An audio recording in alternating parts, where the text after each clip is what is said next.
Hey guys, it's Bananaowns bringing another Dark Souls 3 boss fight, and we have two more to go.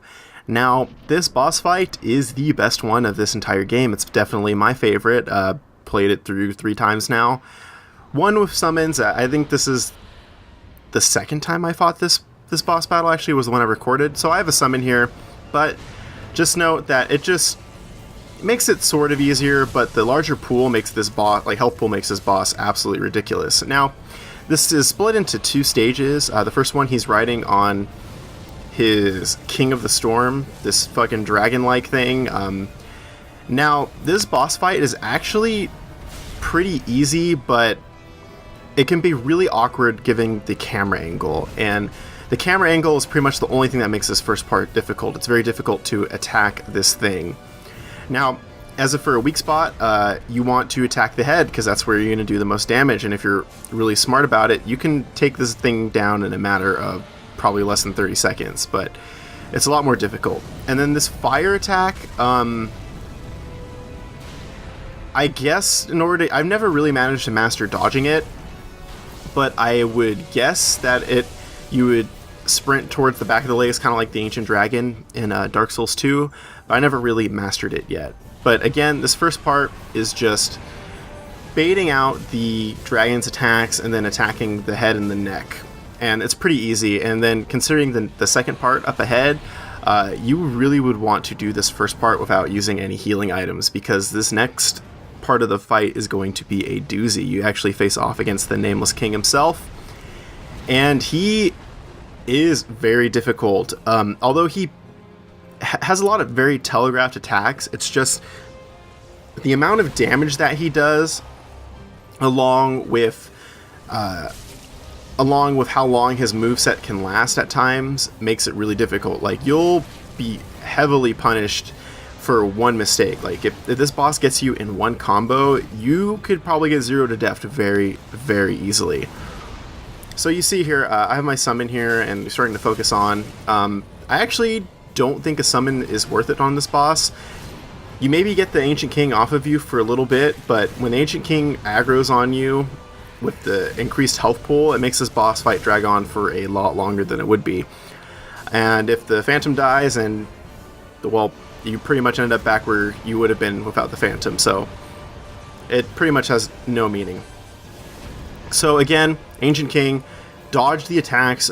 You want to dodge roll. I equipped the Abyss Watcher set here because it gives you a decent amount of lightning resistance, and that's what you pretty much want to do.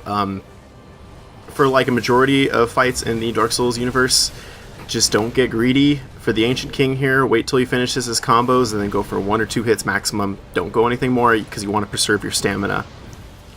And maybe you can be like me and have a little bit of a summon here, but that's not going to last very long, and I'm going to be stuck with attempting to do this when he has an increased health pool. And that's not fun, and that's actually kind of scary.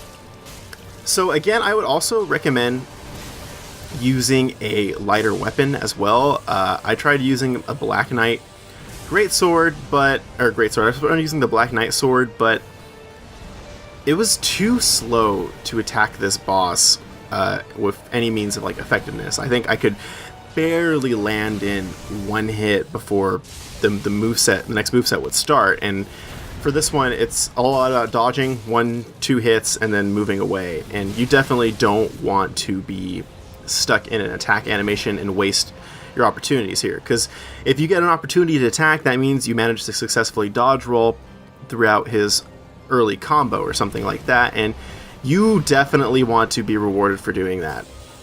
So there we go, 1 attack, dodge away. So you can see my summon died here, so I'm stuck fighting on the last third or so of the Nameless King, but he has extra health, and it is not fun. It's ridiculous, just because of how much the damage this boss fight does. You get caught in one combo, or you dodge just a second too early, you are going to be screwed. So you can see here, I'm doing a pretty decent job. Very, very, very ill-timed heal there, because this spear attack takes up a lot of damage. And again, it's kind of the whole thing is just time your heals appropriately. Don't get greedy. Make sure you have enough time. Usually you want to heal in your attack window, so you got to dodge very well again, and then use the attack window to heal instead of attack. So you can see here I have a few Excess flasks left, and I'm getting really close to being done with this one. Oh, but I got hit by that little attack. And then I got hit by this tracking attack. I dodged just a second too early, and the attack managed to track me. And I hate tracking attacks in these games. They feel kind of cheap because they require you to dodge at like the last possible second. But I'm kind of used to them by now.